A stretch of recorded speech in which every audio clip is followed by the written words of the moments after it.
Hello, hi everyone. This is Grace Paraza from the Bailiwick Academy, and thank you for joining us tonight. We're gonna have a discussion about business registration and tax for online sellers. Kasi 'di ba, ang dami nang lumalabas ngayon ng mga information and we don't know kung ano yung mga dapat ba natin gawin as online sellers. Okay. So for tonight, we're gonna have the CEO of Taxumo. I've invited EJ Arboleda to talk about business registration and tax. All right. So hold on. Hi, EJ. hi, Grace. Hi. Hello, Grace. Good evening. Kamusta? Hi, everyone. I'm good. Akala ko matatakpan Okay ng naman. blanket yung likod ko, hindi pala natakpan. So, I apologize for the edges. Okay lang yan. Carry na yan. Ayan. Medyo, we're supposed to start at 8:30 pero okay na yan. Okay, Just warming up kasi naghanap pa tayo ng mga viewers natin. Sure, oo. Yan. I'm How's just going Bailiwick to... doing, Grace? Like, if you don't mind me asking. The Bailiwick Academy, we're creating online classes about baking and cooking. So for now, we're doing really good sa mga classes namin. So basically, ang market natin is mga home bakers. So karamihan sa kanila talaga online sellers. So they just post sa Facebook and social media, and then doon sila nagbebenta. So there were concerns talaga na about on how to go about registering their business and about tax. So yun, di ba ang daming balita? So yun. Pinakot sila ni BIR. Oo, yun nga eh. Yun. So yun yung concerns nila ngayon, and hopefully masagot nyo mamaya. Sure, definitely. Sa discussion. So bali, forward nila sa akin yung concerns nila, and we'll answer their questions later.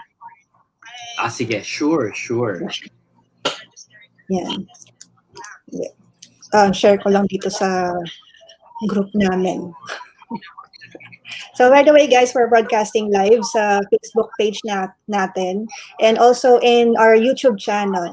So if this is your first time here in our page, and you're not a student yet sa the Bailiwick Academy, so please sign up at www.thebailiwickacademy.com, and you will get a lot of information about sa mga subjects like cooking and baking. Yeah. So it will really help you sa ngayong may problem tayo sa pandemic. Kasi food is necessity eh. So hindi man talaga yan. And we also have Lidge on board. Yan. Hi, Lidge. Hello. Kamusta po?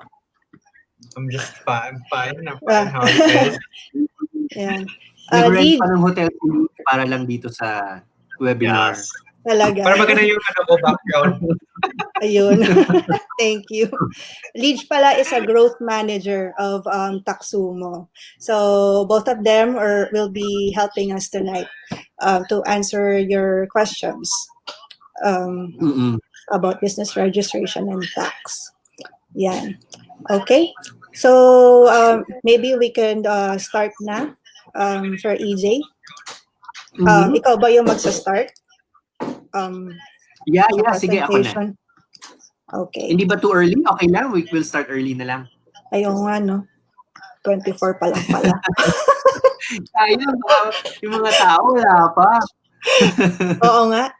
Kasi mamaya, baka paulit-ulit yung tanong, di ba? Yan. Hindi na, okay lang naman. Pero baka lang sayang. Oo. Kasi yung start ng talk ko very inspirational. Yes. Max, very inspirational ba? Yeah, very emotional. Medyo Oo. plan. Pero yeah. Pero up to you, Grace. I mean, if you want to start, I'm fine. You're good. Okay. Wait lang. Share ko muna to sa namin. Sa group.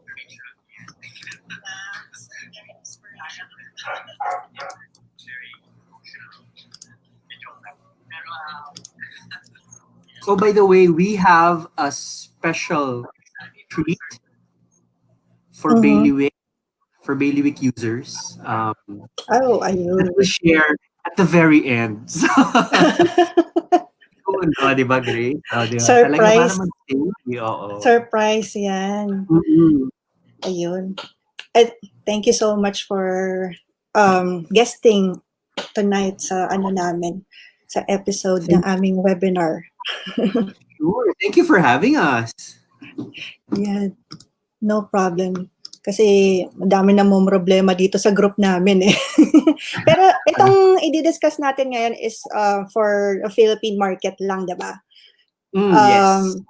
So, is Taxumo for the Philippines lang? Hindi siya pwedeng outside? Thank you for that. Thank you for that question. Yes. Actually, right now, yes, it's primarily made for the Philippine market. But of course, there are, we have partners. We are talking to some people in other regions. So hopefully something happens. But definitely, we're all Filipinos, so we want to make sure that the impact we want to create, we make it happen in the Philippines first of all. So, Ayan, so hopefully in the future, pwede na rin. Oo, may accent na ako pag gano'n. Ayun. Abangan ko yan. Hello. Hindi ako marunong mag-Thai accent. Abangan ko yan. Ayan. Dumadami na yung sa page ng Bailiwick, nakagrupo Modern Sushi and Maki. OMG, ang sarap. Gusto ko kumain. Ayan. Yun yung class namin sa Bailiwick. Bakit pala Bailiwick, Grace? Alam mo? It's expert kasi. Kasi dati naghahanap ako ng pang-domain ko. So naghanap ako ng mga experts, mga ganyan. Yung mga ganun linya. So yun, nag-pop up yung Bailiwick and yun, parang we invite yung mga experts in our industry, mga chefs and instructors in our industry. Parang best of the best ng Philippines to. Na to be one of our instructors. So yun. Nice. So we invite them and then they create online classes for our students. Yung pala ibig sabihin ng Bailiwick. Ang kilala ko kung Bailiwick, the first. Oo, yun. Oo.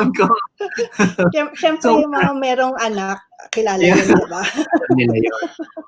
Oo, alam na alam. Kaya nung sabi ko, ay, oo nga, no, parang, kaya pala Bailiwick yung name nung, doon sa Sophia the First. Oo, kasi alam niya lahat, parang ganon. He's an expert at everything. Parang ganon. That makes sense. Who knew Sophia the First? Oh. Yun. So, meron tayong mga dito. Audience. Ito si Chef Chona, rin siya. Alam ko Taxumo user din to si Chef Chona eh. Wow, really? Thank you. Yeah, she's one of our instructors sa Bailiwick. Yan. Wow, nice. Thank you, Miss Chona. Hi, Angelina. Hi, Sen. Hi, Rachel. Yan, 1 minute na lang, guys. Yan. Invite nyo na yung mga friends ninyo to join us in this webinar. So, just in case naman na hindi nyo matapos or hindi nyo you still have something to do, then we'll have this recorded naman and uploaded in our YouTube site. Yun. Kaya you can go back to it. Okay? Pero syempre, dapat tapusin ninyo kasi may surprise si Sir EJ mamaya para sa mga users natin. Exclusive lang yan para sa Bailiwickers. Pinaglaban ni Lidge yun. Ayaw ko nga Oo. pumayag sana, pero pinaglaban ni Lidge eh. So. Ayun. Maraming salamat, Lidge. Pinatch ko yun. Okay. Okay, yan. 8:30 na. Sige. Well, let's start. Okay, sure. Okay.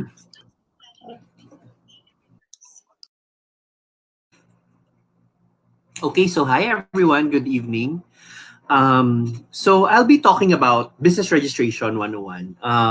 And I'll be talking about, I'll guide you through like the basic concepts that you need to understand, how it all works. And then later on, we'll have an AMA session or an Ask Me Anything session. So if there's anything that you want to ask about business registration or about taxation, then, we'll allot time at the after this. We'll allot time after this for that. And we also invited one of our partner CPAs, si Luning Ning. And she is going to help us answer your questions. So now I'm going to be taking you through like how does business registration work. Maybe I'll be talking a little bit about the announcement of BIR and then yung rebuttal ni DTI. So we'll talk a little bit more about that. So nasa na ba? Yon. Okay, but before we start, I wanted to play a little game, no? And these are the reasons why you wanna register or why you wanna legitimize your business. And just answer on the chat where you are. I think on YouTube or on Facebook, just answer. Pero the idea here is if you're familiar with the game 4 Picks 1 Word. Buhay pa ba yun? Or panahon ko na yun? But anyway, 4 picks 1 word. There are 4 pictures and then there's like a phrase or a couple of words you have to guess. No? So in this case, I want you to guess. Ano tingin nyo ang nakasulat dito? This is one reason. Ayan, bilis. Nasagot ni Angelina is bigger client. Yes, you want to register because once you start getting bigger clients, that means you have to start issuing ORs. Normally, bigger clients also have a vendor accreditation process. And when you go through that, you have to provide certificates of registration and, documents, etc. that prove that you are a legit business that, they can work with, that they are not going to be afraid that you will suddenly disappear. So definitely, that's one benefit of registering. Next, who can tell me what this is?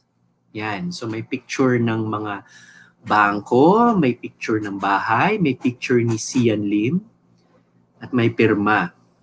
Who can tell me what this stands for?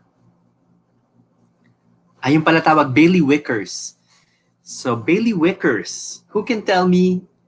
Very good, yes. Thank you for your guesses. Angelina, Wiwai, and Senen. So yes, you are right. The answer is loan approval. So if you want to expand your business, you need to get leverage. You need to get a loan. Normally, hindi naman you need, but a loan helps you accelerate the growth of your business. All right? If you want to get a loan, you have to provide documentation that you are legit, that there is income that's being generated by the business. All right? And normally, that proof that you provide is done in the form of the forms you submit to the BIR. That's as official as you can get. Normally, as employees, ang bibigay natin is like a Form 2316, or a certificate of employment from our employer. Pero if you're working for yourself, if you're a business owner and you're working for yourself, alam naman gumawa ka ng certificate of employment para sa sarili mo. So hindi na tatanggapin ng bangko. So if you want to get a loan, you have to provide official documentation in the form of returns, tax returns. So that is one reason why you wanna legitimize. Eto, who can tell me what this is? So may Statue of Liberty, may Eiffel Tower, may picture ng Mount Fuji, Osaka ba ito? And may passport. Who can guess? what these two words stand for. Okay? Meron ba? Oh. Did we get disconnected? Oh. No.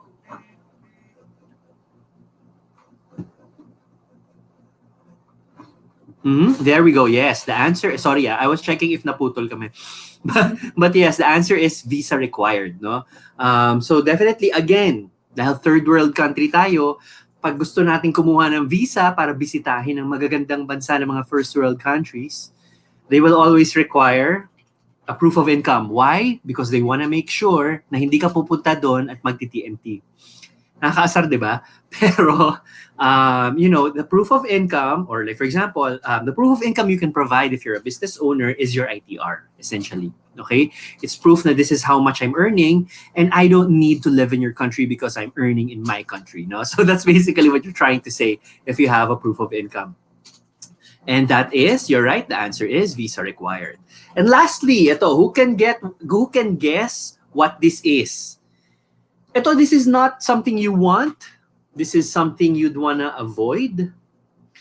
Yan, merong notice to the public, temporarily closed. May picture ng BIR office. Very, very familiar for us. Parang second home. And of course, yan, may mga clues in the pictures and merong judge, may juez. Yes, thank you, Al. The answer is tax penalties. So, if you're filing your taxes, you can avoid tax penalties, no? Malapit na. Tax paralegal, muntik na. But yes, no, tax penalties, kasi, yun nga, as long as you're compliant with the regulatory requirements, then there is nothing to be afraid of. Something that might be interesting for you, we do have, we know of some people, you know, freelancers and professionals, na when they went to the BIR to register their business, nalaman nila meron na silang penalty. Apparently, the client, parang alam ng BIR that they were getting an income. And BIR was able to do that because the BIR they're beefing up their data analytics department. And what that department does is it looks at the payouts and expenses and all of that of all companies na nagre-report. And then they see if nag-report or nag-report nga ba or nag-provide ba ng submission or ng filing yung mga ni-report na binayaran. No? So parang binabangga-bangga ni BIR. So yung mga kilala namin, when they registered, nalaman nila, ay may penalty na ako. So you wanna avoid that, no? Tax penalties.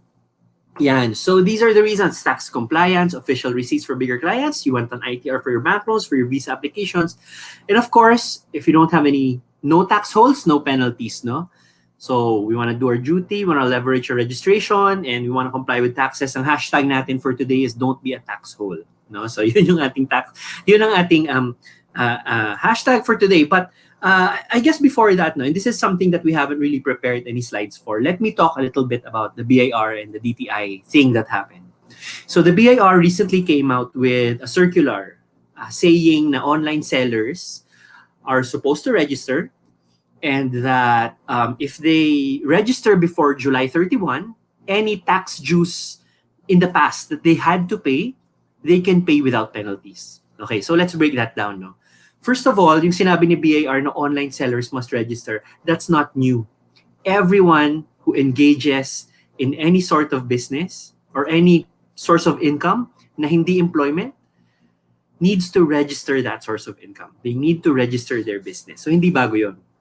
Ang bago was the BIR's announcement na walang penalty pag mag-file ka for past dues. Okay, that's new. So if you look at it that way, it's a positive, no? Because that means mag-register kayo, yung mga penalties nyo, yung mga dapat na binayaran nyo before pala, exempted na yon, walang penalties, just pay it, no? So that's what the BIR is saying. Now the DTI one of the DTI people said na I think the DTI secretary Mon Lopez, yes, Mon Lopez. I believe he said na hindi naman daw kailangan because if you're earning 250,000 or below, exempted ka. Okay. That is a very, very general statement. And there are conditions for you to not be taxed 250K. For example, if you have an online business but you are employed at the same time, wala ka nung 250K na consideration. All right? That means na you are taxed, period, for that income that you're generating from your business. So the other thing that you also may want to consider is that, the BIR, they're the ones who go after people. It's not DTI. BIR goes after people, and what they do is they actually place orders. This is what they do with Lazada sellers, for example. They will place an order, and then when they get the order na walang receipt, pe-penalize ka nila.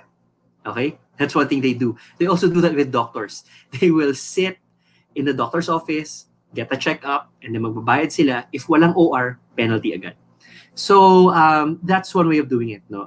And the thing is, let's say the BIR orders from you and you're not able to provide the documentation you need to provide, and sabihin nila, oh, hindi mo to ginawa, this is required. And then if you say, sabi ni DTI, hindi pwede, hindi kailangan. Sabi ni BIR, ibang department yan. Kausapin mo yung DTI. Kung may penalty si DTI, sige, huwag kang magbayad. Pero may penalty si BIR. So, it's very, very tricky when you look at it that way. And the safer way of going about it is really just to register. Okay? Having said that, the BIR naman, the thing is, they want to see, ang sabi dun sa nabasa ko is they want to go after, or they want to make sure that, there's compliance, general compliance, before they go after the big ones. But normally naman, they will go after the big ones. It's very dangerous to fall in that pitfall of what about TISMs, no? Hindi mo pwede sabihin, what about yung Pogo? What about yung ganyan? If there's something that you were not compliant with, then, unfortunately, that's that. You're not compliant with that, no? So that's the challenge that we have to know. That's unfortunately like the requirement of having a business in the Philippines. So having said that, I'm gonna share with you ngayon like who we are, no? So we're Taxumo, as I said, and we have a twofold mission. The first half of our mission is that we believe that the key to inclusive economic growth in the Philippines is small businesses. And what we want to do is we want to help you focus on why or how your business will succeed. And how do we do that? By removing the pains that are involved with business, particularly taxation at this point. So we're looking at other things that we want to help people with. But the idea there is that if we remove those painful, tedious things from your mind, then you'll be able to focus on your business. You're going to make it succeed. You're going to be able to hire more people. There's going to be more opportunities for all. Okay? Eventually, the vision that we have in mind is a Philippines wherein the Filipino doesn't have to leave the country to get a decent job. That's the idea. Kasi there's a very good job market in the Philippines. The other half of what we do is government innovation, basically. We're pushing the government to take on innovation. And we're doing that by showing them this is what it looks like. This is what innovation looks like. People don't avoid paying taxes. That's what we've seen. People will pay taxes because it's their duty. Just make it easy for them, and that's the idea that we have. No, we are making it easy for people, and because of that, the BIR accredited us, and we are an official partner of the BIR. All right, so now we go into the meat of the discussion on registration.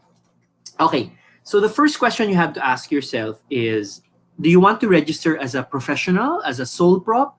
Do you want to register as a partnership with other people, or as a corporation? Okay? So those are the questions you have to ask. So first of all, let's consider sino ba yung mga ka-work mo depending on the different types of registration you have. A lot of you may not have heard of the professional registration before. Okay? And it's normal. A lot of us na hindi naman PRC licensed, ang alam natin is pag mag-isa ka lang, sole prop. Walang professional, di ba? Not necessarily, no? Hindi. Ang difference ng professional and sole prop is basically yung professional, usually they provide services. For example, people who provide like writing services from home, they can register as a professional, okay, a non-licensed professional. Doctors, architects who are licensed by the PRC, they can register as licensed professionals, but the process is essentially the same.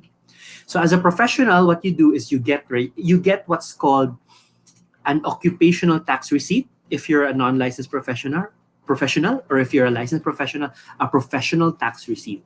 You get any of the two depending on who you are, on what your like PRC status is. You get that from the LGU. Okay, so that's like para siyang cedula basically. So as a professional, you don't get a mayor's permit na. You just get that OTR or PTR. Okay, and then of course you register with the BIR. Okay, ang sole prop naman, you register with the DTI to reserve a trade name. You register with the LGU to get the mayor's permit, and regardless of kung ano yung business nyo, you will always get a sanitary permit, a health permit, check ng fire department na meron kayong enough fire extinguishers. That always happens regardless, no? So, that's what the LGU will require. And then, of course, you'll have to work with the BIR also. You have to register with the BIR. Okay, so if you register as a partnership or a corporation, the difference is that you register it with the SEC instead of DTI. Okay, but you also go through the same motions with the LGU, with the mayor's permit. You get all of that as well. And of course, you can never avoid the BIR, no? So sabi nga nila, there are two things that you can never avoid: death and taxes. Okay, so yan. So totoo nga, BIR is always there regardless of what business you're gonna start, no? All right. So these are the requirements for a non-licensed professional or freelancer, no? And these are the requirements for a licensed professional. But let me go through this one lang so that you have an idea. Note that these requirements are also written in this link. So if you go to this link, txmo.co, parang shinorte na Taxumo.co/requirements-NLP. So if you go there, you'll see a page that tells you like the process. Pero let's go through them one by one. The form numbers here, Form 1901, 1905, 0605. So Form 1901 basically stands for, that's the registration form. That's like the very first form you create, you write, no? Or you fill out. Form 1905 is a change of information form. Why do you need that? Because it is possible na, let's say yung business mo, you want to start it from home, right? So you're going to be a home-based business. But you are employed, let's say, for example, for us, we live in Taguig, but let's say you are employed in Makati. Okay? So if you are employed in Makati, that means kailangan mo munang ilipat yung TIN mo from Makati to your business address, to Taguig in my case. All right? To do that, you need to file a Form 1905 to the original RDO. Okay, so a lot of people might not be familiar with what an RDO is. RDO stands for Revenue District Office. So the BIR is essentially decentralized. Okay, the BIR is cut into different regional offices, and those offices are cut into Revenue District offices. Okay, so for example, in Quezon City, I believe there are 4. In Makati, there are, I think, 2. Like that, no? So, naka-assign yung address mo to a specific RDO. So anyways, the idea there is that, yun nga, if you're gonna open a business, you have to make sure that your TIN is there. And if it's not there, you have to move it through the Form 1905. Okay, next is the Form 0605. Ano yun? 0605 is like a generic payment form. So when you're gonna pay for your fees, you have to fill this out also and pay for it. Okay? Normally, there are no cashiers in the RDOs as far as I know. So normally you have to go to a partner bank, to an accredited bank to make the payment, no? So ganun siya. All right. And then occupational tax receipt, or in the case of professional licensed professionals, a professional tax receipt, no? So OTR or PTR. This is something you get from the LGU. So, normally the LGUs don't really know what that is. So, you kind of have to explain, and then nahanap nila sa baul nila somewhere. Oh, meron palang ganito. Okay. So that has happened to one of our clients before. So that's something, I think they're starting to get the hang of it naman. But yeah, but that's something that that you'll need to get from the LGU. Also, a clear scanned copy of your birth certificate. Okay, so you get that from the NSO helpline, I believe. A marriage certificate, if applicable. Okay, so hindi mo kailangan magpakasal to register your business. Okay? Just to be clear. So, kung hindi ka kasal, hindi mo kailangan. Also, you need to have a proof of billing. That's basically proof na yung nire-register mong address is nandun sa name mo. No? So, for example, if it's your home, then like your PLDT or Meralco address, as long as your name and address is on that bill, they will accept it. 3 copies of 2 valid IDs. So, photocopies, basically. Title of property or lease contract. So, if you own the property, it's very easy. Pakita mo lang that you own the property, no? The title. But if you don't, then you have to provide like a letter from the landlord. Aside from the lease contract, a letter from the landlord saying that they know that you are registering. And they know that you are conducting business in that address. All right. Next is you also have to provide a copy of a client or a project contract. Now, the only reason why they ask for this is for people who, kasi hindi nila get sometimes what the business does. But I think in your case, for example, if you're home bakers, obviously they should know what that is, no? So you probably don't need that. And also a barangay clearance. So you need to get that. Normally, barangay clearance is something you have to get yourself. And that's basically proof of that you're an outstanding citizen of the barangay. And then you'll need the last 3, the SPA, Special Power of Attorney, Letter of Intent, Authorization Letter. They're required if you want someone else to do the processing for you. So you're like authorizing that person to do it. All right, so that's professional, and so that's like how to register as a professional, no? Now let's go into sole prop.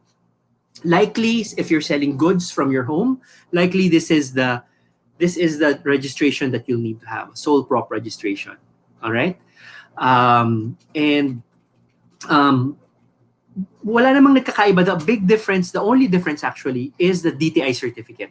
Instead of OTR, PTR, you need that DTI certificate. Okay? So, the DTI certificate, you basically get a trade name and you tell the DTI kung ano yung scope ng business mo. Are you just barangay level? Are you city level? Are you regional? Or are you nationwide? No? So, kailangan mong specify yun dun sa DTI. You also have to be clear about that, no?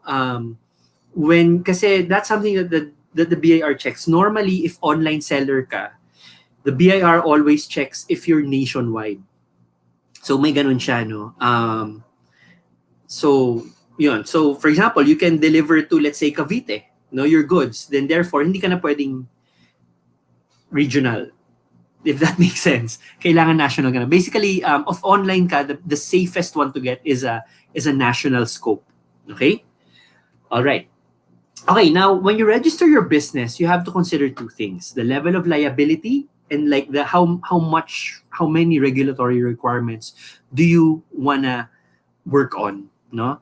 So, in terms of liability, so of course, if you register as a corporation, a corporation, that's like hiwala yung liability ng corporation from your personal liability. Why is that? Because a corporation is seen as a separate person in the eyes of the law. Ang tawag sa kanya, juridical person. Okay? Tayo natural person, ang corporation, juridical person. So basically, if the corporation gets a loan from the bank, and let's say hindi na nila mabayaran yung loan, or yung corporation, hindi niya na kaya bayaran yung loan, the bank cannot go after your personal assets. Okay? Even if you're the owner of the corporation. Why? Because the corporation is a separate entity from you. As opposed to, let's say, you register as a sole proprietor, then, the personal assets, for example, umutang ka sa banko, then, if hindi mo mabayaran, the bank can go after your assets, no? Because you registered as a sole prop. Ang corporation, iba yung tin niyan sa tin ng mga shareholders. Pero ang sole prop, yung tin ng business is the same tin as the person. Okay? So, ganun siya. Hence, liability is like, ikaw yon, it's the same person. Now, the flip side or the other dimension you want to look at is regulatory requirements. Okay? If you're opening a corporation, there are a lot of requirements that you have to comply with. Okay? Right now, we're actually fixing the compliance of Taxumo with SEC and all of that. Ang dami, no? So, buhay na buhay ang Lala Move sa amin kasi padala kami ng documents sa isa't isa. Lahat kailangan may pirma. Every time you open a bank account, kailangan meron kayong board resolution, meron kayong secretary certificate, bawat galaw nyo may ganun, no? Aside from that, there's a lot of compliance that goes with having, with opening a corporation, and of course with maintaining that corporation. You have to submit regular reports to BIR, of course, and of course to SEC, may extra. As opposed to sole prop or professional, the government considers kasi na alam nila na you're just one person, likely. You're probably just one person, so they make things easy for sole prop and professionals. They also give them a lot of different options, no, as individuals. For example, if you've heard of the 8% income tax rate, that's only available to individuals. And it makes taxation a lot easier for these people. So, in fairness naman to the government, they are giving them options to make it easy because they want to promote opening businesses, no? And yun nga, so that's like the two dimensions you have to look at, no? So there's a lot less requirements if you're sole prop and professional. There's a lot more requirements if you're corporation, but of course liability is a question you have to answer. In our experience, we know a lot of businesses that have closed because of regulation, meaning ang dami nilang kailangan i-comply, such that the person or the business owner, ayoko na. Ba't ko ba ito ginawa in the first place? Hindi na ako masaya. Maraming ganon. Or nasistress sila kasi ang daming requirements na kailangan nilang habulin. And that stress takes away from, the reason why they open their business in the first place. So ang advice namin normally to people is don't be afraid to open. Mag-sole prop ka muna, no? And then if mag-grow yan, later on, if you want to get funding, then start a corporation. Pero a sole proprietorship is not in itself naman like a lesser thing, no? Because like I believe it was Bayo or Camiseta, one of those. They were like a sole prop for the longest time. Lamoyan was a sole prop for the longest time, no? Even before, nung kilala na sila, they were still a sole prop, no? And then they just converted to become a corporation because I think they you have to do that if you want to be in the stock market, stuff like that. No? So yon. So consider that. That's definitely a consideration you want to make. Yep, and actually that's it. That's all I had for registration. I hope that answered your questions. And I think what we can do now, Grace, is we can also open the floor to any questions that people may have. Okay. Thank you for that, EJ. Mm-hmm. So, bale, so for us home bakers, no, you advise na sole prop muna. And then, so the first step is to get a DTI. So, register muna do sa DTI, ano ba sila? DTI.gov.ph? Tama ba? Yes. Oh, yes. Okay. Oh, meron links doon to the actual registration portal. And then registered, you'll have to go to the branch nearest you or something. But pipiliin mo yun eh. And then, ito pala tip dyan, no? Pag DTI, pag online, it will allow any name. For example, si Ginger, for example, Manila Workshops siya, di ba? So, na-register niya online Manila Workshops. Pero when she went to the DTI office, ang sabi sa kanya, masyadong general yung name ng business mo, Manila Workshops. So yung business name niya is actually GPA Events. Kaya businesses, mapapansin mo, usually pangalan ng tao. Tama. Maarte yung DTI about it. So even though you're able to reserve the name dun sa online, normally when you go to the DTI office, I would recommend you have like a list of 10 names. The last being like your name plus food services, something like that. And the reason is that if you don't have like a ready list of names, paalis ka sa pila, pababalikin ka another day. So handa mo na yung mga pangalan. Correct. Bali ako na-experience ko rin yan before eh. Kasi I'm a home baker din. So that's where I started before Bailiwick.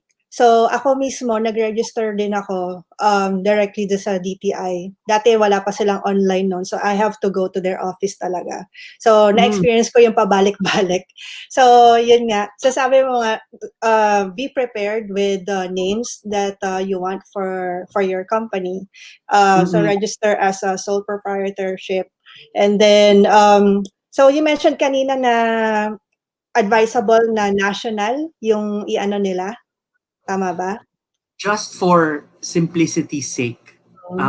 Because pag sinabi mong online seller ako, Oo. ang concept nila of an online seller is Lazada. Okay? Yeah. So normally pag sinabi mo yun, sabihin nila, bakit hindi ka nationwide? Wala, balik ka. Paalisin ka agad. So just to make things easy for yourself, mag-register na kayo as nationwide. Okay, yan, tama yan. Okay, Mm. so register for sole proprietorship, then national, and then ano pa, next step. Nandun na rin yung babayaran, no, online. Makikita na nila rin doon sa website. Oo. Yes, oo. Alam ko parang meron doon, tapos babayaran mo through a bank partner. Parang ganon. Mm-hmm. Okay. So for online sellers, ano yung category na pipiliin? Yan. So we have a question here from Chef Chona. Category, you mean for sa BIR? Like ano yung industry? Sa DTI. Sa DTI pa lang. Like ano ba yung, like when you say category, yung ba yung nationwide, ganon? Hindi, kasi meron yung, alam ko meron yung online seller, online na category. Kung anong industry ka. So, parang ganon. Yung industry, not sure if they have online selling there kasi the last time I checked, parang Diyos ko, wala pang internet yata nung panahon na yun. Pero piliin the industry that's closest to you. Like for example, normally like people who provide writing services, they would write, writer, yung pinaka-closest. If food, then look for like a food service type industry that you can associate with. Okay. Tapos, ano bang questions dito? From Sen Nen, how about for the title of property since I'm just living with the parents? Ano yung pwede? The title of the you can give them the title of the property with your parents' name, and then your like you give them a letter from your parents saying I my offspring to do business in residence I own, ganon. Tama. So, ako naman, I live with my in-laws. So, ganun nga yung ginagawa ko. Binibigay ko sa kanila yung title ng house na to. So, under my father-in-law's name. So, yun. So, pwede naman yun. Kahit hindi yung sayo. Yun. Yun. Ito naman. From Ovenly Delights, can I change my registered name sa DTI?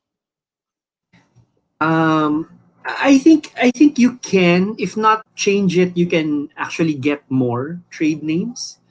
Our partner CPA is also here, so maybe she can also help answer. Baka mas alam niya din yung some of those questions. But I believe you can naman. Sige. Okay. Let's just invite Miss Luningning. She's one of our partner CPAs ng Taxumo. Just put her in. Hi, Miss Luningning. Hi. Sorry, I'm late. Okay lang, glad you made it. Oo nga, no? Purple. Anyway. Maybe baka masabi ko Luningning yung question on the pwede bang palitan daw yung trade name sa DTI? Trade name sa DTI? Parang to completely papalitan. Parang alam ko dapat ika-cancel mo muna yung existing eh. Yes. Kasi di ba since yung DTI for sole proprietorship, di ba? So parang itong business na to, nakalink to sa name mo. So kung papalitan mo siya, either kasi parang ni-retire mo yung business na yun, or I'm not really sure if pwede yung talagang i-update mo siya. Pero I think totally parang dapat i-retire mo muna yung old one, then you use the new.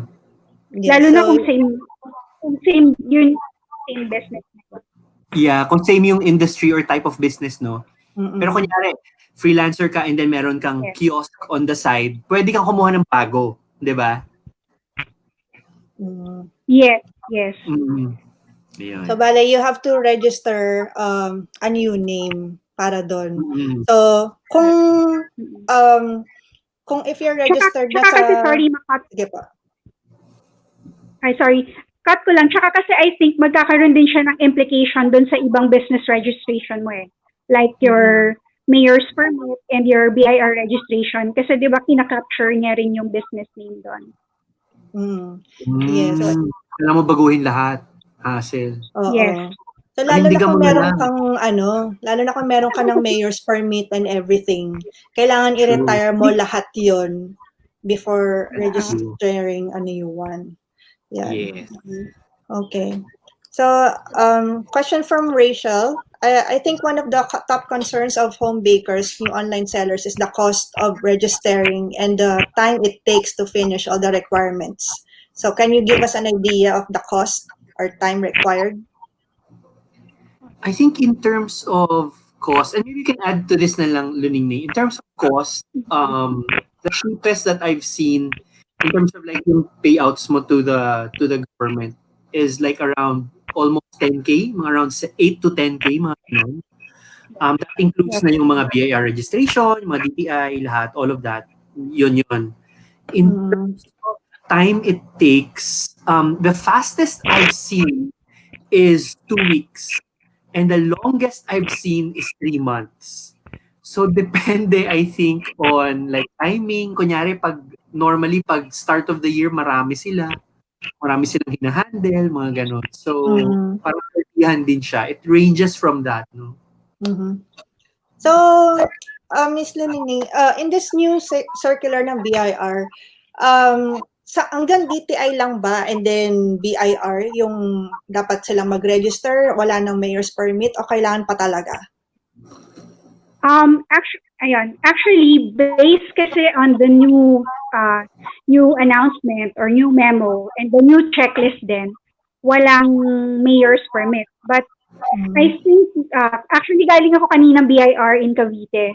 So, doon, medyo inaway pa ako nung mali daw yung checklist na dala ko. Sabi ko, no, yun yung recent na announcement nyo. So, hindi na naman sila updated, which is normal na nangyayari. So, ang advice nila sa akin, maaring yung registration with BIR won't require the mayor's permit, but the LGU might still require it. So parang halimbawa, magkaroon sila ng inspection or something, they might require it. Pero actually medyo vague yung answer nila sa akin kanina. Pero I think with the new memorandum kasi, the idea is parang, sige, we will lessen the requirement basta makapag-register ka lang. Parang to encourage people to register actually. And just to add, no, if you're sole prop, you always have to get a mayor's permit. The RMC just said BIR doesn't look for it anymore. But you will still need to get a mayor's permit. Yes. So yun siya. Okay, so kailangan pa rin talaga ng mayor's permit. Tsaka kasi yung mayor's permit kasi kumbaga may jurisdiction yung LGU mo, which is sila yung taxes doon, yung di ba yung mayor's permit na annual na binabayaran natin. So kay BIR naman yung income taxes, yung income tax mo. So parang may kanya-kanya silang jurisdiction din. So maaring iba lang yung requirement ng BIR, pero it does not automatically mean na wala na yung kay LGU. Yes. Okay. So for our viewers, you still have to register you still have to get mayor's permit sa municipality kung nasan kayo. Yan. Okay. So, we have this one question. How true na 250K per year sales lang ang may tax? Ayan. Sige. I think I answered that a little a while ago. Pero, and maybe meron kang insights after. Pero basically, yun nga, I think the 250K, there are certain conditions that will make it, like an exemption for you. Kasi for example, there's an income tax rate called 8% flat income tax rate. If you are also mixed income, meaning may employment ka and you're doing that 8% rate, wala ka ng 250K na threshold. So, nagbabayad ka pa rin for your business. So, and normally naman kasi, when they say you're exempted, that means you don't pay. but it still means you still file. Okay? Any missed filing, kahit zero dapat yung binayaran mo. Basta na-miss mo yung filing, automatic 1,000 pesos yun. So I think that's probably what they mean by exempted, but I don't know, maybe you have insights also, Liningning. Yeah, siguro to add to that, kasi again, tama yung sabi ni EJ, depende kasi on what tax you use, diba? Kasi meron yun nga, there's a thing called graduated tax, there's a thing called 8% flat rate. So the graduated tax based siya on your net income, meaning your sales less your expenses, right? So pwedeng you earn 1 million, but you have 800,000 worth of costs and expenses. So ang bottom line mo doon is 200,000, and you're purely on business. So you may be earning 1 million, pero your net income is below, so wala kang income tax. But your gross income might be subject to percentage tax.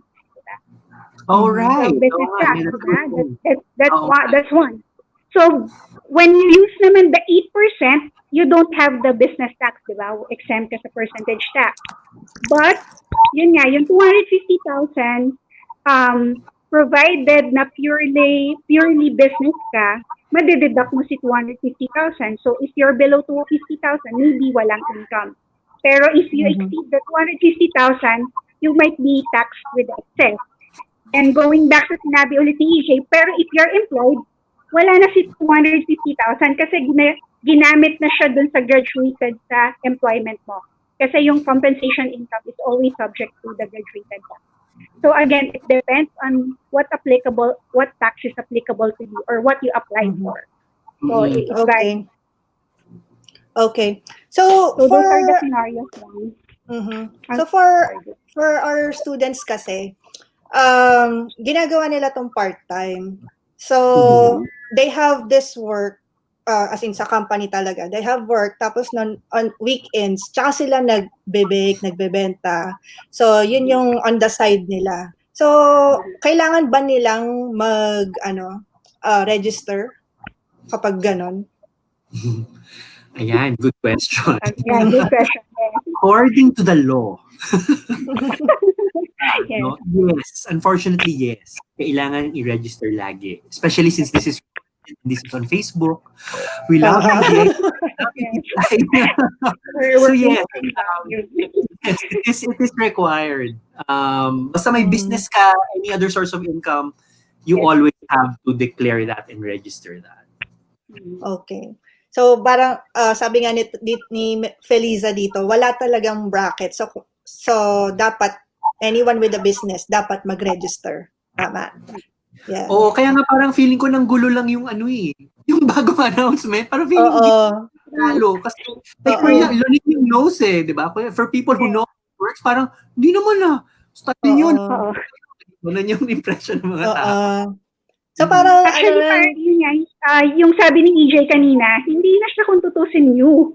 Medyo they want to emphasize lang ngayon. Kasi siguro, it triggers many resorted to online selling. Medyo, medyo may parang tinitrigger na particular, may tina-target na market yung announcement Or parang in mababaw na term, parang nagpaparinig sila, oy, yung mga nag-online sell dyan, register na kayo. Diba? Parang gano'n Tama. So, nothing new naman pala to. So, kasi nga, dapat naman talaga, everyone with a business, dapat mag-register ka. So, kahit na anong business pa yan, diba? So, dapat i-declare mo. Yan. So, nothing new. Ang new yung online seller. New yung walang penalty. Oo nga. Bago kang register, yung mga penalties na dapat sa tax due mo before, sabi nila, wala nang penalty yan. Yun yung bago. So feeling ko na-hurt yung BIR kasi sabi, na nga namin Oo.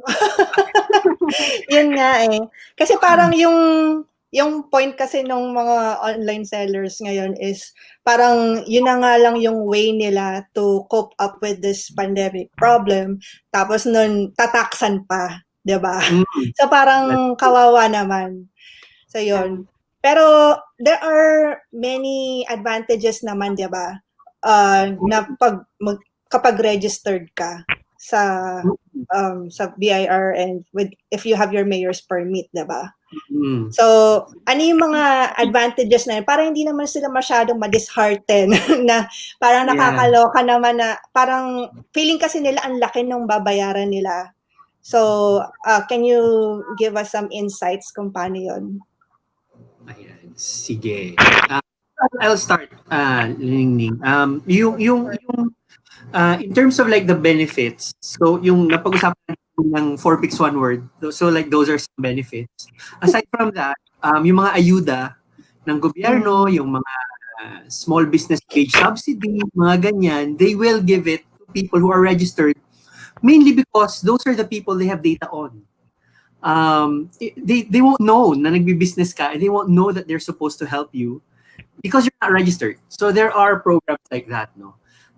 Aside from that, I think this also like sort of like is a question that's sort of asked on society in general. Magiging deep lang ako sandali, I'm sorry. The question kasi is like, are we as a society, like, are we going to choose to pay people? Kasi mangyari dyan, sige, if I'm gonna register, then that means I'm probably gonna charge more. Kasi di ba may taxes na dyan, nababayaran, charge ko more. So ngayon, tayo as consumers, are we gonna, are we gonna support businesses who are properly registered, who are doing things by the book, who are doing things correctly, or are we still going to support people who are cheaper pero they're not registered? You know, so like society, that's sort of like the equation we have to balance. I mean, tayo ba, are we willing to sacrifice a little so that we make sure that we are, you know, basically tumatangkilik tayo dun sa yun sa mga doing things right. So, you know, that's sort of the question. Tama. So, yun. So, parang no choice pala tayo dito. kung gusto mo, kung titingnan mo. Pero, ito, may question na naman dito na, what if naka-register na ako sa DTI dati? Tapos, may penalty ba siya ngayon? Pag hindi pa siya naka-register sa BIR? Kung matagal. Yes, kung magiging basis kasi nila doon is kailan mo ni-register siya kay DTI. I believe, I think parang 30 days dapat kasi ma-process mo na siya kay BIR. Provided din na wala ka pang mayor's permit. Pero kung may mayor's permit naman, ang basis nila is yung release ni or yung application mo ng mayor's permit. Pero if you can provide a mayor's permit, they will base it on your DTI registration. So kumbaga doon magka-count yung penalty nila, yung interest. So the person who asked that question, para sa kanya yung RMC, BIR. Oh, yeah. Yan yun. Yeah, pero yun nga, I think yung ngayon, with the provision ngayon, so parang sige, mag-register ka lang, i-waive ko yung penalty mo. Yeah. So, pasok siya doon sa, walang penalty. Tama ba? Oo, yes. Basically. Kumbaga parang i-compute na, ito yung mga income mo dati pa. Dapat nagbayad ka ng dito, pero sige, wala na lang penalty. Magiging ganun. Bali yung penalty lang yung mawi-waive, di ba? Pero yung sales mo, yung mga sales mo before, yun yung babayaran mo. Tama? Babayaran mo yung tax, yes. Oo. They're encouraging na i-declare mo yung previous period na sales mo without the imposition ng penalty. Okay. So, yan. We have a question from Brianna. Yun po ba tinatawag na micro-business? Pasok po ba doon, mga online sellers? So pag sabi mong micro-business, parang iba kasi yun micro-business basically means that you're starting the business with less than 3 million pesos in assets. That's like the technical definition of a micro-business. So, pwede kang online seller pero you have 10 million in assets, you know. So hindi siya mutually exclusive. So, hindi siya pasok sa online sellers? Ibang siya? category? Parang Hindi, gano'n? hindi. You can be both. Mhm. So, parang iba, parang sinabi mong, babae ako at scientist. Mm. Parang walang connect. Parang gano'n. Ah. So, ang micro, basically, iba yan. Ibang classification yan. It only means that you have assets of less than 3M. Pero iba pang question to answer kung online seller ka o hindi. Yun. Mm. So parang hindi sila related. Oo, parang gano'n. Oo. Okay. Parang si Mark Zuckerberg, no? Online si Facebook, pero third richest man ba siya? So, hindi siya Oo. micro. Si So, paring parang Mark. ganon. Yes. Oo nga. Okay. So question from Awil, do we still need to register even seasonal lang yung business? So yun. So yes, 'di ba? Yes yung sagot dyan. So even seasonal lang yung business, yes yung sagot doon. Oo, ito lang yan guys like ang being a business owner means you're always taking risks. Sa totoo lang, it's a risk game lagi. You always cost and benefit analysis. You always do that when you're making business decisions. Registering, I would argue, is also a business decision. So if you feel na, sige, the risk I can take, let's do this. Edi, it's up to you. It's your call. But the law can go after you if mahanap ka nila, di ba? So that's like sort of the challenge or the sort of the risk you have to balance. Yeah. Okay. Question from Rachel. Paano po yung sinasabi ng circular na you have to file for past transactions? So parang yung questions yan, kasi mga home bakers nga kami, di ba? So hindi naman kami mga accountants. So wala naman kaming knowledge when it comes to that. So paano yun? Paano namin i-file yung mga past, previous transactions, mga ganyan? Yeah. How do we go about that? Well, definitely you can get the services of like CPAs, like Ning. They can help guide you through the whole process, walk you through everything, take care, like hold your hand through everything. Taxumo is also a tool that's designed for that. So if you it's up to you kung ano yung nag-make sense for you na option eh. Like for example, if you wanna, kasi like how we design Taxumo is it's income and expenses. You just enter your income, enter your expenses. The system will compute how much yung juice mo, and then you can pay there.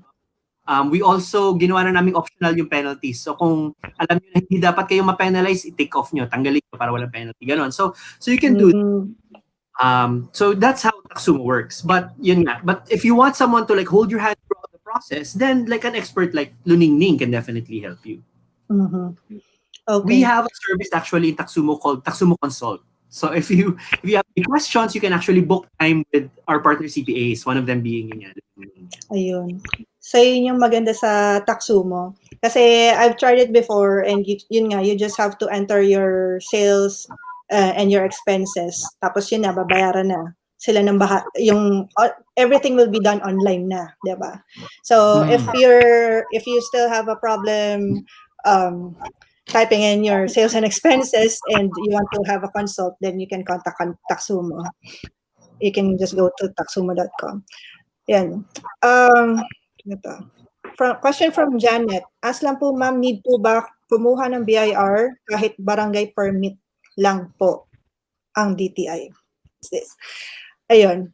So, ang kailangan natin is DTI, tapos mayor's permit, and then BIR. Okay? Yun. So, yun yung dapat. From Ernie Floor, you still need to prepare to print for your official receipt after you have registered. Right? Yun. So, saan to? Ay, sorry. Ano yung question? Kailangan mo magpa-print ng booklets ng mga official receipt. Yes, that's part of the registration. Yes. Kasama yun dun sa nabanggit kong cost na like 8 to 10,000. Kasama na yun dun.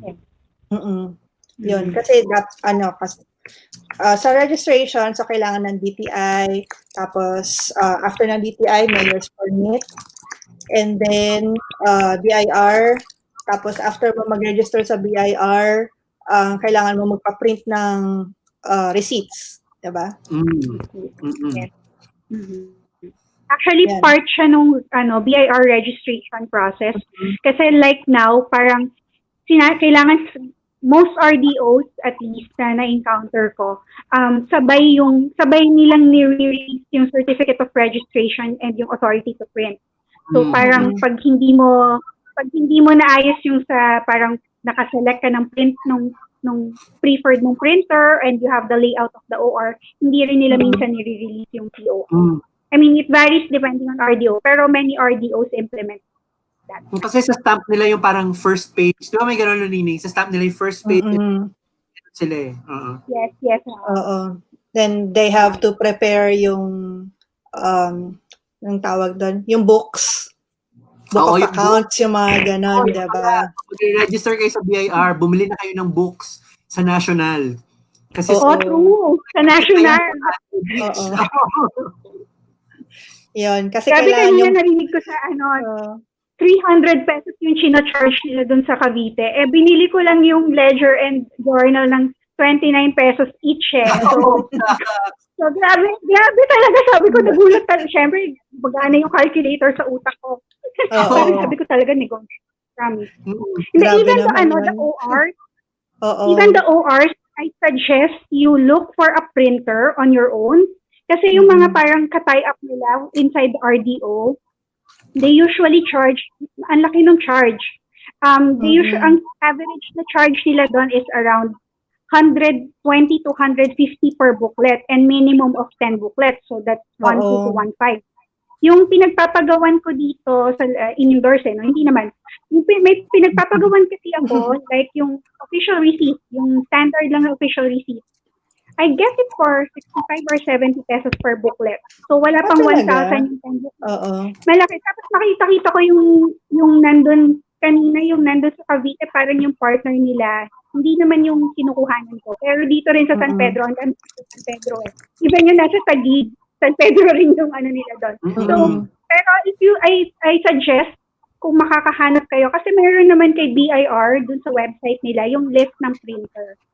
So, pwede kayo mag-search yung malapit sa inyo. Diretso na. Kasi I think, baka yung kay BIR, most likely, baka may cut nila doon.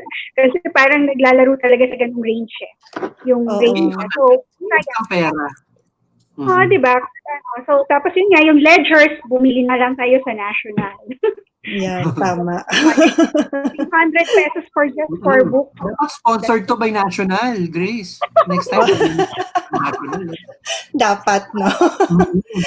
So, kapag pupunta kayo sa BIR, dapat meron na kayo ng ledger para sa book of accounts ninyo. So, you need 2, di ba? You need 2 for your sales and expenses. Tapos nun, yung sa receipt, 4 na ba? 4? Depende. Yung iba 2, yung iba 4. RDO. Okay. Yun. Tagig, they require agad automatic 4 pag non-VAT. Grabe naman, 4. Yes. Pero for some, at least 2. Kasi nga for sales of your receipt. Oo, sales lang yun. Sales and expenses lang. Pero better ask na lang your RDO. Okay. So, paano nila malalaman yung kung saan sila RDO nakakasama? Nasa website rin ba yun ng BIR? Good luck. Kailangan nilang i-validate dun. I-validate nila. Halimbawa kung employed sila before, probably yan, yung PIN nila nandun sa kung saan lugar yung employer nila. Like, madami yan, Makati, Taguig, mga offices. Pero I mean, kung saan yung last na employment mo, probably nandoon siya. Then you can check. Pwede naman yun actually parang may validation sila doon. Type lang yung PIN and actually makikita. Kahit saan RDO ka magpunta, makikita nila kung nasaan yung PIN mo. Okay. Dahil COVID, subukan yung tumawag. Yung sa BIR, may mga RDO doon. May phone number. Kung makapasok kayo, pwede yung tanong.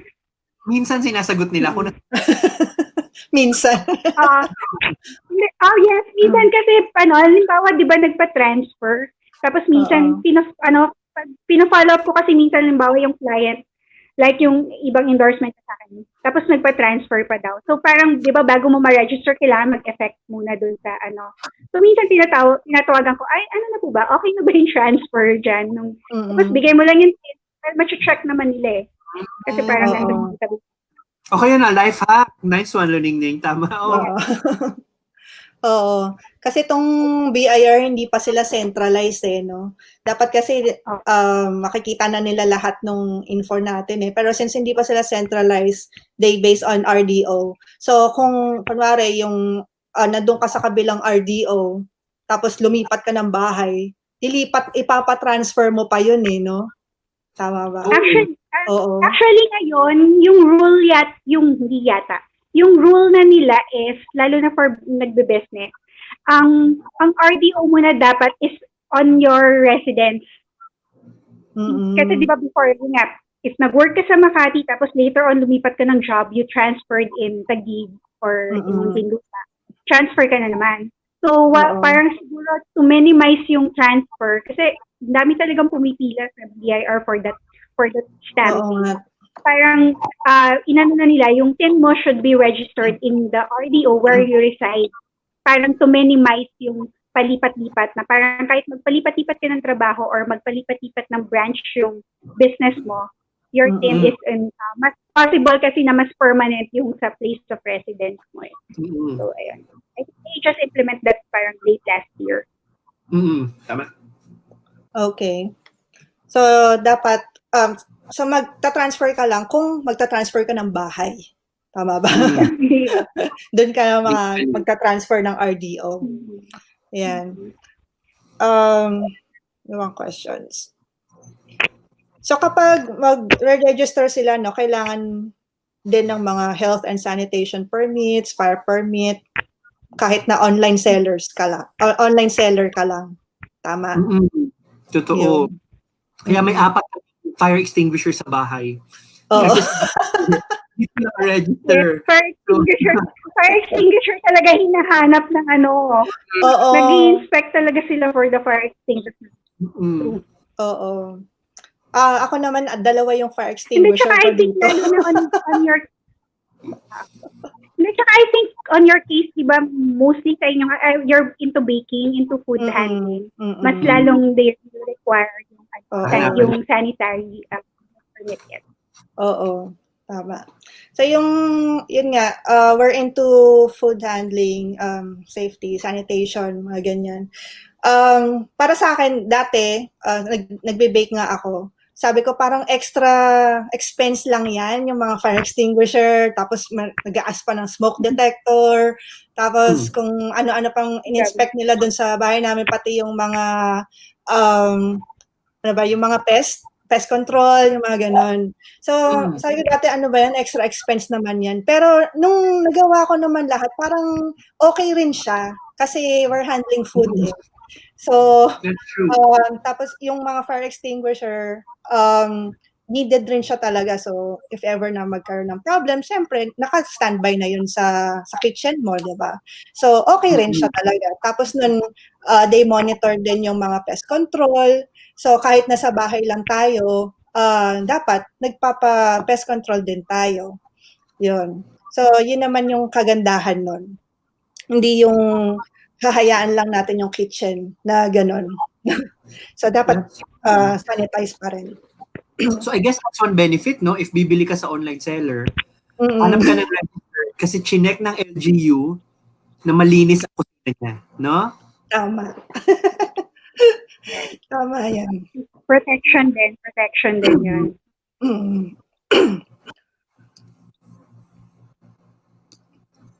Ano pa ito? Paano if I like my case?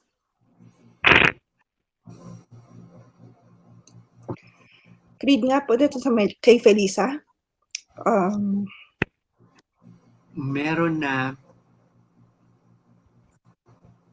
Ito, paano po if like in my case, meron na akong TIN naka-register under my name for PUJ, need pa ba ulit to apply another TIN for my home baking part-time job? Ano naman siya, ang TIN, how it works is, di ba nga, kung individual ka, isa lang ang TIN mo dapat. Hindi ka pwede magkaroon ng iba-ibang TIN. Ang magkakaroon ka is a branch. Magkakaroon ka ng, di ba? May branch ka na. So yung main mo, pwedeng yung PUJ. So yun yung kunyari, 123, 123, 123, 000. Tapos mag-open ka nung for your home baking, magiging 123, 123, 123, 001. So yung may branch siya. Normally, ang reporting mo, nakakonsolidate dun sa isa. Dun sa 000. So lahat yung kumbaga yung lahat ng income from the different branches normally reported dun sa 000. Yes. So, For business and income tax, siya, naka-consolidate siya. Usually, yung naka per COR lang, I believe yung registration fee. Parang per COR siya. Kasi maghiwalay na Pero yung mga business Okay. So parang ang dami nating ire-report dito, no? Mas maganda talaga kung dati kasi ako lang yung nagre-report ng for my business. So nakakaloka talaga siya. Nung ako lang kasi ikaw mismo yung magfa-file eh. Pero if you have if you have allotted money for your accountant, then better na i-transfer na lang doon kasi sakit sa ulo. Yan. So for the memo mentioned, need to declare the previous sale without the penalties. Then since hindi naman umabot for sure na 250K yung sales, so meaning wala pa ring babayaran na tax. Meron babayaran to, di ba? I think people kasi ang concept nila of tax is income tax. Yun lang.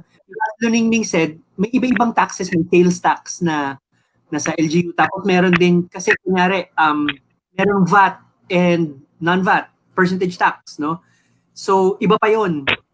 So, yung 250K na exemption, mostly, it's just for income tax. Pero there are other tax types that you will comply with na walang ganong exemption. Okay.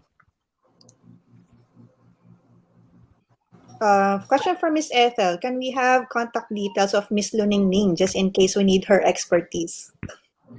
Oh, we actually have that as a service, no?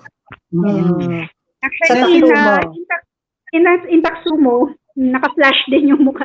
Naka-flash din yung mukha ko doon. The one na minention ni EJ na service, the Taxumo Consult. So, nasa website din siya ni Taxumo.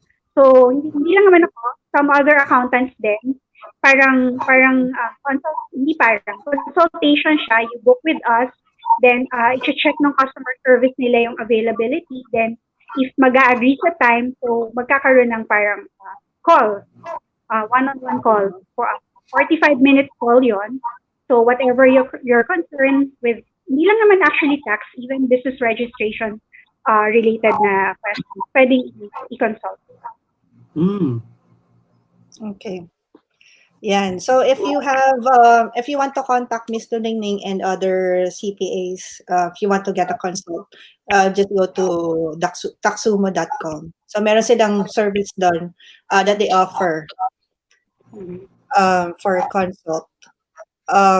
So mostly naman yung mga questions dito kasi yung ito kay Jasmine, paano po ba kung yung nature ng business is food, plant, and other goods, need po ba i-register?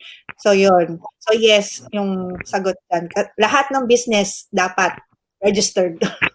Regardless kung part-time ka ba or full-time. So dapat lahat registered. Yun. So I guess, siguro just to add to that one, Grace, the question is, iba ba yung registration nun? I have registrations na ni-require ng RDO ng iba-iba. But I also have seen registrations na may mga flash lang yung industry. So I guess depende kung sino makausap mo sa RDO. No? Yes, true. Sa RDO, pansin ko sa BIR, wala sila talagang standard. Depende yung, if they release, halimbawa, yun nga, memo, depende sa RDO kung paano nila i-administer yon, kung anong pagkakaintindi nila. So, kombinasyon nila. Kaya sa akin, yun. Kaya sa akin, minsan, parang una ko pa rin ina-advise, ask your RDO.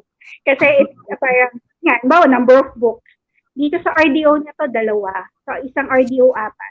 So, since yung RDO mo yung possible mag-penalty sa'yo if ever magka-problem, so might as well refer mo na lang kung paano nila ina-administer or paano nila ina-implement yung mga rules na yun. Yes. So yun, iba-iba sila ng press release. So bawat RDO, iba-iba. So better talk to you, go to your RDO and ask kung sino yung makakausap nyo doon. So kung ano yung RDO na yun, iba-iba rin sila nasasabihin. Yun. Just to add to that, Grace, no, tama naman yun. But that's something that we're actually addressing with Taxumo. We work directly with the head office. So normally, we have some clients na, yung RDO nila have some specific RDO specific requirements, or yung RDO hindi daw ma-verify yung payment. Na-verify namin kasi we're working directly with the head office. So improvement we wanna like create in the country. It doesn't have to be like this, diba? And this is like what we're pushing. Yes. Oo. So, buti na lang meron Taxumo, parang yun yung official na na latest release from BIR mismo, 'di ba? Hindi yung kung ano-anong sinasabi kasi meron na sinabi yung BIR head pero hindi pa napapasa sa mga tao nila doon sa RTO. So hindi pa sila lahat updated, 'di ba? 'Yon. Paglapan niya. Kaya namimingatan. Sama ng loob. Normally happens. Oo. Yun nga yung nakaka-frustrate doon kasi parang ano ba, sinabi na nga tapos hindi mo pa rin alam. Parang mas updated ka pa kaysa doon sa taga BIR do sa RDO mo, 'di ba? Okay. So, share ko lang to no. Dati kasi may sinearch ako before doon sa DTI kung anong category ba yung sa online store. Kasi ako we're a corporation now. So under SEC kami. And I sell yung mga physical products. And aside from online classes, meron rin kaming physical products. So kapag yung sa DTI naman, if you're registered, meron dong category na marketing and online store. So parang in the business name descriptor, meron dong advanced search. And then section and division niya is under group and class, merong other retail sale not in stores, stalls, or markets. Retail trade not in stores, stalls, or markets. Yan. Tapos merong subclass na retail sale via internet. Yon. Tapos nun yung descriptor niya is online shop. Yon. So meron yun sa DTI when you register. Yon. So medyo kailalim-laliman pa siya ng subclass ganyan. Kasi dati others lang ako eh. Kasi hindi pa define. Miscellaneous, diba? Ganun. Oo, miscellaneous lang, others ganyan. Yon. Pero ngayon sa DTI meron ng ganun na descriptor. Ayan. Very good. May presentation pa ba si Lidge na for this one or ano? We have the final, like siguro kasi I see some questions. How does all of it Taxumo? Tapos I can also share at the end if you wish yung special treat that we had in store for the Bailiwickers. Ayan na yung kasi merong question dito, is Taxumo for free? Yan, sabi ni Lindsay. So if not, how much yung charge? Yan. So merong special na bibigay sa atin si Sir EJ. Yan. Oo. Okay. Sige. So it's the same presentation naman siya, Grace. So there we go. Thank you. Yan. All right. So I'll just like maybe walk you through like how Taxumo works, no? What are the features and benefits? So first of all, Taxumo is a web application. It's you can go to www.taxumo.com on Chrome or Safari on your phone, but basically any browser you can open Taxumo. So just go to www.taxumo.com and the idea there is that as a business owner, you enter income and expense. Okay, so papasok mo ano yung income mo, papasok mo yung expenses mo, and then in real time, we compute how much yung tax dues mo. So you always know how much yung dapat itabi mo. No? So hindi ka nagugulat. Kasi in our experience, na-shock kami minsan na, ganito na pala kalaki, nalalaman lang namin kasi kinumpute namin day of the deadline na. Wala na kami pera. No? So by doing it like this, you always know magkano yung dapat mong itabi. Aside from that, when you file through Taxumo, the forms are automatically filled out for you based on the data you've entered. And those forms will be submitted to the BIR na directly. Okay, so we have an interconnection with the BIR.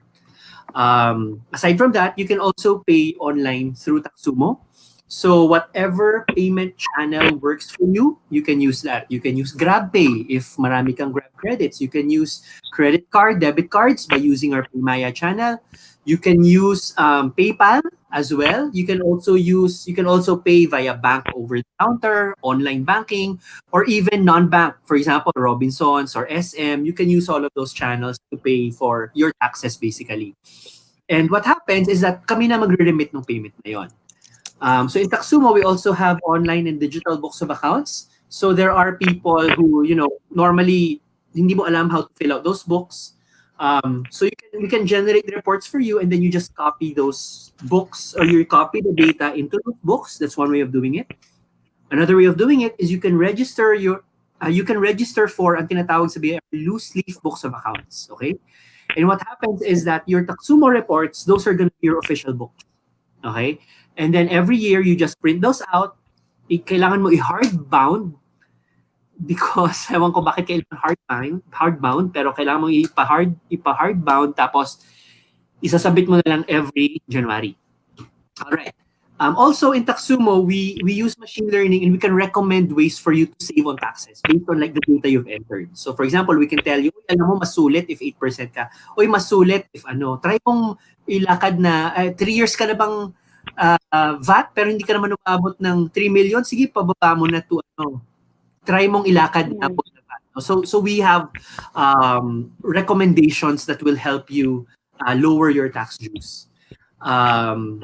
Tapos, so if you need the guidance of a CPA, for example, you still want to work with Ning because she can like walk you through the whole process. We have a functionality in the in Taxumo called delegate access. You can actually delegate access to your CPA, and your CPA can make sure that everything is correct for you, everything is filed on time, stuff like that, on your Taxumo account. Ito yung nabanggit namin, So if you don't have an accountant, yan. So you can go to taxumo.com/consult. Yan, look for Taxumo Consult. Book a time with our partner CPAs. Yan, kasama dyan si Luningning. Okay? And then, of course, if you have any questions about Taxumo, we have customer advocates that are on call from 9 a.m. to 12 midnight every weekday. Except tomorrow, because nung June 12, pumasok sila. So sabi namin, sige, pahinga kayo. Tomorrow wala sila. Pero yun nga, we try to be as responsive as possible. Normally, on weekdays, 9 a.m. to 12 midnight, there's someone who's gonna answer you. All right? Other services we provide, this is actually also a service we provide. We can also help you with business registration. No? And we can do that for professional sole prop partnership or corp. And you can also pay your SSS and your pag-ibig through Taxumo. So SSS has been a little bit wonky lately in disclosure. So hindi siya nag-work mainly because kasi nagda-down yung SSS lately. So it's not working as consistently as we want it, but you can pay your SSS and pag-ibig on Taxumo. PhilHealth is something that we're working on. So hopefully that's something you can also pay through us as well. And this is the pricing, no? So depending on like the tax options that are given to you by the RDO, this is the per month pricing. Basically, it's 888 per month, 1888 per month, or 288 per month, depending on like the tax options for you. Normally for you, if you're gonna be sole prop, most likely you're either 8% or micro, or 8%, which is the 888 or the 1888. The main thing that sets it apart is the tax option you opt for. So if you're opting for an 8% plan, yung 8% na flat income tax rate we're saying, then buhay ka na dun sa 888, no? So ganun siya. 8% and micro business. there. And yan. And this is the pricing of our business registration. We have for non-licensed or licensed professionals. I saw a question kanina about resellers. So normally resellers, pwede mo categorize yourself as a professional, which means that hindi mo kailangan mag-go through DTI, hindi mo kailangan mag-clear permit, ganon. So that service we can help you with for 4,999, and then for sole props naman, we can do that for you for 9,999. No, and then we take care of everything na except for barangay clearance, basically, and DTI, because those things are taken care of online. And I think we went through a lot of questions already, so let me just go to the treat. So yan. So if you use the code Bailiwick, you can get 10% off any of our plans. So regardless of which plan you want to get, it's 10% off. So yan, use the code Bailiwick. Yung palang pricing namin for BizReg, that's actually ano na siya, lower pricing na siya. It's a promo rate that we have right now. Let me just go back to it. I'm sorry, 4,999 and 999. It's a promo offer that we're offering to people to help them until July 31, which is the the BIR's deadline, basically. So this is what we're offering. So yun, so this is what we have. So you can use Bailiwick, and thank you to Bailiwick for having us. And as a thank you for Bailiwickers, you'll get 10% off any plan. Ayun. Thank you so much, Sir EJ, sa promo code. So, for Bailiwickers, just if you sign up sa Taxumo, you just go to taxumo.com, and if you decide to go with their plans, just input the promo code Bailiwick and you get 10% off sa any plan. So, dito po sa, you mentioned earlier na for resellers lang yung pwede doon sa mag-apply for professional, right? For resellers. Like for example, dropshippers, resellers, mainly if the goods naman normally kung reseller, parang you're basically just marketing the good, di ba? And then it's in one, like the original supplier who sends it to the other person, to the buyer. Then actually you can register as a professional for that. You can say you're a marketer, I market the goods, like that. Okay. So that's for 999. Tapos yung isa sole proprietorship 9,999. 9,999. Ayun. So you take care of everything na from except DTI. Tama? Except DTI barangay clearance, kasi yung barangay clearance and experience, they want the person to get it. But otherwise like everything. Okay. So for DTI and barangay clearance, kayo mismo yung pupunta, magpa-file nun. And then kapag part na nung sa BIR, that's where Taxumo comes in. Tama? Yes, that's right. Pero wala pa pala yung mayor's permit, no? Tama ba? Wala pa yung mayor's permit doon. You don't assist? Yes, I'm sorry. Yes. Kasama yung LGU doon. Kasama na yung mayor's permit. Kasama yung mayor, yung paglakad ng mayor's permit, that's included. Kasama na yung yung may mga kilala kaming printer na mas mura, yan, yung mga nabanggit na liningning, yun din. Namin, yes. Okay. So, included doon sa 9,999 is paglakad ng mayor's permit and sa BIR. Tapos ng pag-set up ng kung ano pang kailangan nyo for BIR. So normally kami na yung nakikipag-away kasi intindihan ano ibig sabihin na online, yan. Kami na nag-explain. Sobrang sakit nga sa ulo yun eh. Kapag yung makikipag-away ka, parang na hindi nila alam kung ano yung mga pinagsasabi mo. Oo, di ba? Saka nagbibenta Facebook, pwede magbenta doon. Oh my gosh.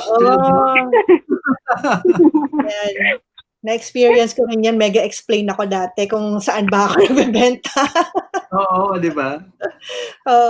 So, question from Wiwai. Until when ang promo? Hanggang July 31? Until July 31, yung July 31. For BizReg until July 31. Pero itong 10% off any plan, I'm not sure until when, pero I think this is something that will keep open naman for you. Tama, Lidge. Ayun. I think Lidge can probably talk more about that. Pero we'll answer you na lang in the chat. Okay. You want me to put Lidge here? Ayan. No, Hi, Lidge. Hi everyone, I'm finally here. So yun lang, walang deadline, walang ending promo code, so we can keep it fun for Bailiwickers. Wow. Ayun, mabuti naman. Thank you so much. Basta mo lang Bailiwick. So, forever pala to. So, At least might last. Ah? May ganun. For your users naman, may promo rin for Bailiwick. From Bailiwick to Taxumo. Ano yun? Sorry? For your users naman sa Taxumo, if you're going to why not? diba? Game. Oo, pwede. So, meron kaming affiliate program. Yes, oo. Question from Janet. Paano po kung DTI lang po ang kinuha tapos hindi na po kumuha ng mayor's permit? Kung biglang nagbago ang isip mo sa business, magkakaproblema po ba yun sa BIR pagdating ng araw? Gusto ko yung pagdating ng araw. Oh. Parang wala naman. Tama luningning, no? Pag mo naman sinimula yung registration mo sa BIR, Oh, yeah. wala. Meron ka lang sa DTI na Kasi trading. meron ka lang. Trade name. Tsaka pagdating ng 5 years, kung hindi mo siya ni-renew, magla-lapse lang siya. parang wala naman yatang penalty. Oo. Correct. Kasi ako dati nag-register din ako ng isang business ko naman na sa DTI lang. Tapos na nagbago nga yung isip ko. So ayoko na siya. So hindi ko lang siya ni-renew. So okay lang. Yun. Nasa mo lang yung DTI. Oo. Yun lang. Kapag nagkaroon ka ng mayor's permit, yan ang problema. Pag nagkaroon ka ng mayor's permit, yun yung may penalty talaga. Yun. Tapos if you want to go to a different name, tapos same industry, madedetect ng sa City Hall na under your name meron ka ng ganitong business. So dapat i-close mo yung isa. So kapag i-close mo yung isa, meron kang parang closure na babayaran, closure of business. Yan. So, meron kang babayaran. So parang parang din yung process niya sa parang nag-register ka ulit. Pero parang final registration na siya. Minsan parang mas madugo pa, di ba? Actually, if I'm meron pala kaming new product on Taxumo. It's called Taxumo Lifeline. So for people na, kunyari, na COVID, na parang dormant muna yung business nila, zero income, zero expenses, walang nangyayari. If you subscribe to Taxumo Lifeline, ang ginagawa nun, automatic magpa-file na siya na zero for you. So hindi mo na iisipin, siya na naka-file for you na zero. So technically, wala ka ng penalties kasi minsan pag zero, di ba, nakakalimutan mo na mag-file kasi kinalimutan mo na yung business pero magugulat ka na lang may penalties ka. So Taxumo Lifeline, ino-automate niya na yun, siya na automatically magpa-file. Okay. That one naman, that's 2 for the whole year na. Oh, okay. Very good. Very good kayo dyan. Kasi yun yung problema na parang sobrang busy sa business or nakalimutan na nga. Yun. So, tapos meron din, nagsasend rin kayo ng reminders, di ba? Na, hey, deadline na ng BIR, mag-file ng ganito. Dapat updated na yung yung sales and expenses mo doon sa Taxumo.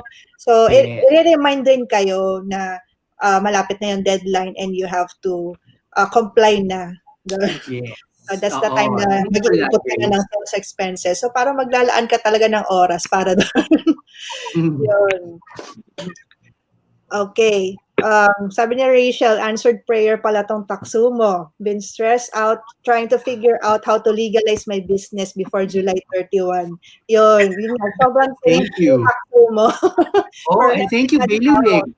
Yeah, thank you, Bailiwick, for inviting us. So, yun. Kasi nakikita ko nga yung mga students namin and yung sa community namin na they're stressed out nga. So, sa kanila kasi, bago lahat ito, yung pag-file ng business. Pero hindi naman pala bago. So, ang point lang nito is, dapat any business na meron kayo, dapat registered sa BIR. Tapos, yun, dapat mag-file tayo lahat. Yun, ang bago lang is yung walang penalty for previous transactions. Yan. Do you have service for Cebu City? And is the payment for one time only or annually or monthly? Is this for the yung subscription plans and yung Lifeline, that's nationwide regardless of where you're located, you can file through Taxumo. Yung business registration na prices that I shared a while ago, I believe wala pa kaming partners sa Cebu. We're looking for partners in other areas. So if may kilala kayo, pwede nyo i-refer. Kami pa yung kumuha ng referral. Pero unfortunately, wala pa sa Cebu right now. But that's something we announced naman on our social media, on Instagram, on Facebook. So pag malalaman nyo through those channels if we have like new areas that we can service. Okay. So, yan yung maganda sa Taxumo kasi it's an online platform, tax assistance online platform. So, you can do it anywhere you are. So, basta may internet connection kayo. So, parang Bailiwick lang na do it anytime, anywhere. So, kung kailan kayo ready, yun. Ang ano lang doon, yung magiging challenge lang doon is yung lakad ng DTI and mayor's permit sa area ninyo. Yun. So for provinces, yun yung wala pa. But hopefully in the future.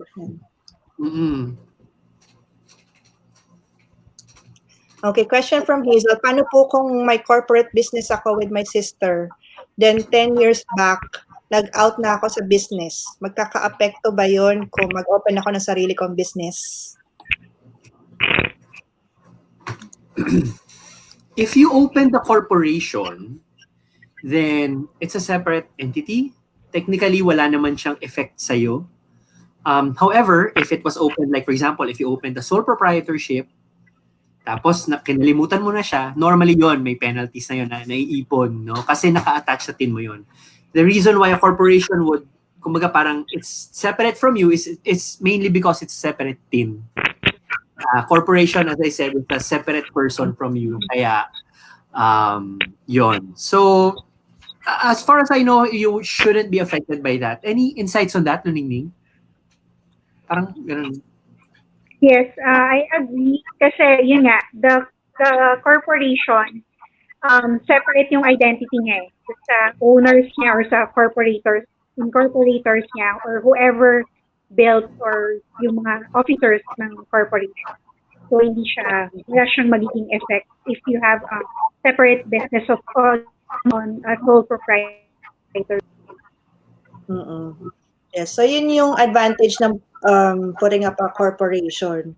Kasi kapag sole prop, yung mismong team mo ang exposed. So kahit lahat ng related doon, yun, magkakaproblema. Pero since corporation yun before, hindi siya maapektuhan. So meron din dito kaming student na sabi niya, we're SEC registered since it's a partnership.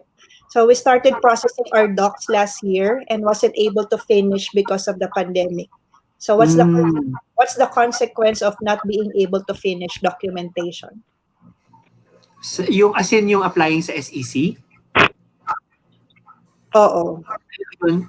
Check nyo, kasi minsan, umaandar pala. May mga ganun ako narinig. Nalaman na lang nila later, na open pala. Tumuloy pala yung application nila. So check nyo. And if hindi pa tumuloy, tuloy nyo na lang. Otherwise, like withdraw your application. Pero I would recommend check nyo because yun nga may cases na umaandar siya mag-isa. Yun.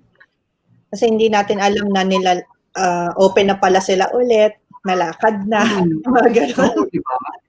Kung kailan ayaw mong magtrabaho sila, biglang Oo. So, akala natin close pa kasi nga pandemic. Yung pala nag-open, tapos nalakad. Oo, may ganon. Oo. Kasi hindi naman sila nag-a-update sa atin eh. So, we have to go to the office talaga or call kung ano na bang status ng application natin. Kasi hindi nila tayo kokontakin para magbigay ng update. Yes. Kaya yun. Okay. Ano pa ba?